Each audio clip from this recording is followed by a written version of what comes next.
예레미야서. 예레미야는 이스라엘 제사장으로서 남유다가 멸망하기 전 몇십 년 동안 예루살렘에 살며 활동했습니다. 그는 이스라엘이 받게 될 엄중한 심판을 경고한 선지자였는데 이스라엘이 우상 숭배와 불의로 하나님과의 언약을 어겼기 때문이죠. 그는 심지어 하나님이 이스라엘을 심판하고자 바벨론을 사용해 예루살렘을 파괴하고 백성을 포로로 끌려가게 하실 것도 예언했는데 슬프게도 그의 예언은 현실이 되었죠. 예레미야는 예루살렘이 포위되고 파괴될 때 거기 살았고 포로로 끌려가는 것도 지켜봐야 했습니다. 이 책은 참 재미있는 방법으로 만들어졌는데요. 36장을 보면 하나님은 예레미야가 예루살렘에서 활동한 지 20년 후에 그에게 모든 설교, 시, 수필을 모아 기록하라고 말씀하십니다. 이에 예레미야는 바룩이라는 서기관을 고용해서 그에게 모든 자료를 두루마리에 기록하게 했는데 바룩은 예레미야에 관한 이야기도 많이 모아 이 모두를 하나로 연결했죠. 이게 바로 이 책이 마치 하나의 문집처럼 읽히는 이유이며 책 전체가 선지자 예레미야를 하나님의 공의와 은혜의 선포자로 표현하기 위해 구성되어 있습니다. 책은 하나님이 예레미야를 선지자로 부르시는 장면으로 시작합니다. 그는 두 가지 소명을 받는데 하나는 이스라엘을 향한 선지자요, 하나는 열방을 향한 선지자입니다. 그의 예언은 뽑고 파괴하지만 또한 심고 건설할 것이라 말합니다.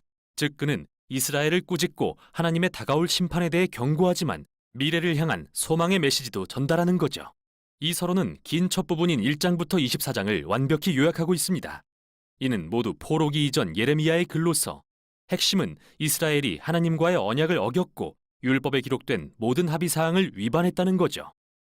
그들은 여러 방식으로 가나안의 온갖 이방신을 받아들여 전국의 신전을 세워 예배했는데 예레미야는 이러한 우상 숭배를 간음에 비유해서 매춘, 난혼, 외도 등의 단어를 사용해 이스라엘이 어떻게 이방신들에게 충성했는지 묘사했죠. 또 예레미야는 반복해서 이스라엘 지도자들을 비판했는데 제사장, 왕, 선지자 할 것 없이 모두 타락했기 때문이죠. 그들은 율법과 언약을 버렸고 그 결과 비극이 찾아왔습니다. 사회에 불의가 만연하게 된 것인데요. 이스라엘에서 가장 취약한 계층인 과부와 고아, 이민자들이 유린당했는데 이는 명백히 율법에 어긋난 것이었지만 이스라엘 지도자들은 신경조차 쓰지 않았죠. 이런 모든 문제가 집약된 곳이 바로 7장입니다. 예레미야의 성전 설교로 불리는 장이죠. 이스라엘 백성은 아무렇지도 않은 듯 하나님을 예배하러 성전에 나오지만 실상 성전 밖에서는 이방신을 예배하고 있습니다. 심지어 어떤 이들은 끔찍한 가나안 풍습을 따라 자녀를 희생제물로 삼기도 했죠. 결국 예레미야는 누구나 듣기 싫어하는 말씀을 선포하게 됩니다. 이스라엘의 하나님이 심판하실 거라는 것이죠. 북쪽으로부터 적을 보내 성전을 허물고 이스라엘을 벌하실 것이라고 말합니다. 이들은 하나님이 예루살렘을 정복하도록 허락하신 군대였는데 읽다 보면 그 군대가 바로 바벨론 제국이라는 걸 알게 됐죠. 그러다가 25장에서 장면이 전환됩니다. 이스라엘은 하나님께 돌이키지 않았고 결국 바벨론에 새로 즉위한 느부갓네살 왕 첫 해에 하나님은 예레미야에게 바벨론 군대가 이스라엘과 주변 모든 민족을 정복하고 70년 동안 포로 삼을 것임을 선포하라고 하시죠. 그는 바벨론을 이스라엘의 불의와 우상 숭배에 대한 하나님의 진노가 가득 찬 포도주 잔에 비유하는데 하나님은 이스라엘과 모든 민족이 이 잔을 마시게 하실 것입니다. 이 장이 이 책의 구성에서 핵심인 이유는 다음에 올 내용이 모두 바벨론의 공격에 초점을 맞추고 있기 때문이죠. 26에서 45장까지는 이스라엘, 46부터 51장까지는 다른 민족에 대한 공격입니다. 이스라엘에 대한 내용의 앞부분에서 예레미야는 이스라엘이 돌아오기를 애원하고 마지막 순간까지 경고하지만 이스라엘 지도자들은 끝까지 거부합니다. 이 내용의 뒷부분은 여러 이야기로 이루어져 있는데 예루살렘이 바벨론에 포위되어 결국 멸망하는 모습, 또 예레미야가 그 시간 동안 박해받는 모습, 그리고 그의 의지와 상관없이 이스라엘 반역자들에게 납치되어 이집트로 끌려가는 모습이 그려집니다. 그런데 바로 여기 재앙과 심판의 어두운 이야기 한가운데 이스라엘의 미래에 관한 소망의 메시지가 있습니다. 예레미야는 신명기 30장에 모세의 설교를 인용해 이스라엘이 하나님과의 언약을 어기고 포로로 끌려가지만 하나님은 자기 백성을 포기하지 않으실 거라고 말합니다. 오히려 하나님은 언약을 새롭게 하사 그들의 마음을 변화시키실 것이라고요. 예레미야는 이 언약을 발전시켜 하나님이 언젠가 토라의 율법을 돌판이 아니라 그들의 마음에 새기실 거라고 말하죠. 또 하나님은 그들의 불순종을 돌이키사 언젠가 진정으로 하나님을 사랑하고 따르게 하실 것이며 언젠가 이스라엘은 그 땅으로 돌아올 것이고 다윗의 가문에서 메시아가 나실 텐데 그때에는 열방이 이스라엘의 하나님을 참 하나님으로 인정하게 될 것입니다. 여기서 우리는 이스라엘의 반역에도 불구하고 하나님은 죄로 그들을 최종 심판하지 않으시고 오히려 그분의 신실하심으로 무슨 일이 있어도 언약의 말씀을 성취하신다는 걸 알 수 있습니다. 다음에 나오는 여러 시들은 하나님이 바벨론을 이용해서 이스라엘 주변 민족들을 심판하시는 모습을 묘사하는데 이집트, 블레셋, 모압, 에돔, 암몬, 다메섹, 하솔 등이 나온 후 놀랍게도 맨 끝에 숨겨진 가장 긴 시는 바벨론에 대한 하나님의 심판에 관한 것입니다. 하나님은 공의를 실현하기 위해 이 민족을 사용하셨지만 그들의 폭력과 우상 숭배를 인정하지는 않으시죠. 즉, 바벨론 역시 하나님의 공의로 심판받게 될 것입니다. 예레미야는 또한 이 민족의 교만과 불의를 비난하는데요. 여기에 등장하는 바벨론의 위세는 대단한데 이는 창세기 11장의 바벨의 이미지를 떠올리게 하죠. 바벨론은 반역한 민족의 전형으로서 부와 전쟁으로 영광을 누리지만 결국 하나님은 그들이 멸망에 이르도록 하십니다. 이 책은 열왕기하의 마지막에 나왔던 이야기로 마무리됩니다. 바벨론의 마지막 예루살렘 공격에 관한 것으로서 어떻게 성벽을 파괴하고 성전을 불태웠으며 백성들을 포로로 끌고 갔는지 묘사하죠.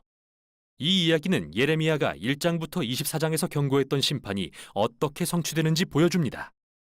그런데 이 장은 포로로 사로잡힌 이스라엘 왕 다윗의 후손인 여호야긴에 대한 짧은 이야기로 끝이 나는데 바벨론 왕은 그를 감옥에서 풀어주고 호의를 베풀어 평생 동안 왕의 식탁을 누리도록 허락하죠. 이 책은 이렇게 끝이 납니다. 아주 작고 희미한 소망의 빛이지만 30장부터 33장에 나온 예레미야의 소망의 약속을 기억하게 하죠. 하나님은 그의 백성을 버리지 않으셨고 다윗 가문에서 오실 메시아의 약속도 잊지 않으셨다는 걸요. 이 책의 대부분이 경고와 심판으로 가득 차 있지만 마지막은 미래에 대한 소망으로 끝이 납니다.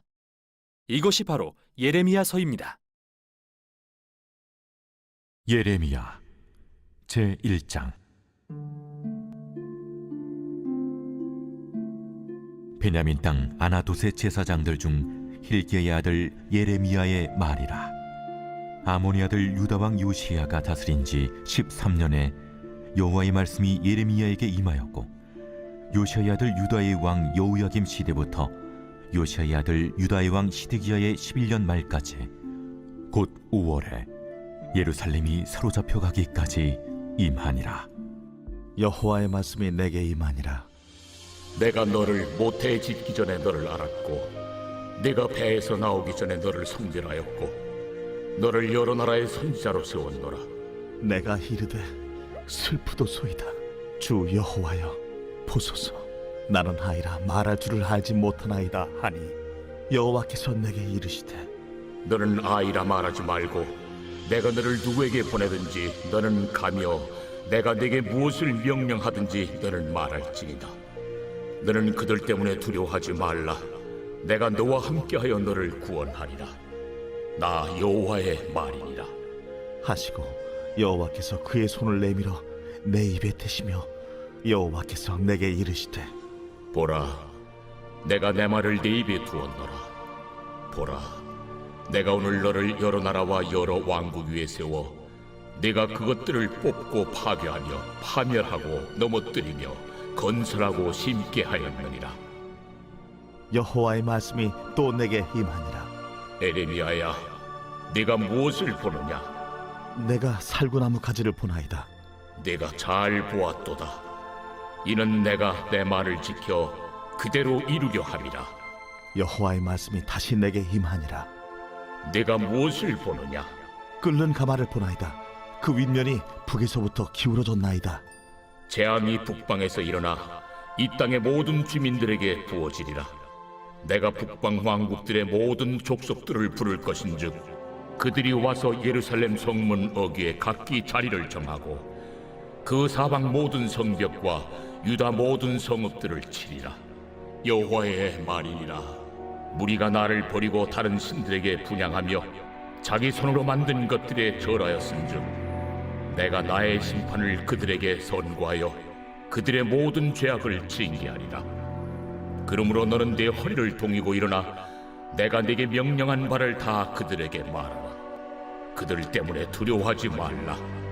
네가 그들 앞에서 두려움을 당하지 않게 하리라. 보라, 내가 오늘 너를 그 온 땅과 유다 왕들과 그 지도자들과 그 제사장들과 그 땅 백성 앞에 견고한 성읍, 쇠기둥, 노성벽이 되게 하였은즉 그들이 너를 치나 너를 이기지 못하리니 이는 내가 너와 함께하여 너를 구원할 것임이니라. 여호와의 말이니라.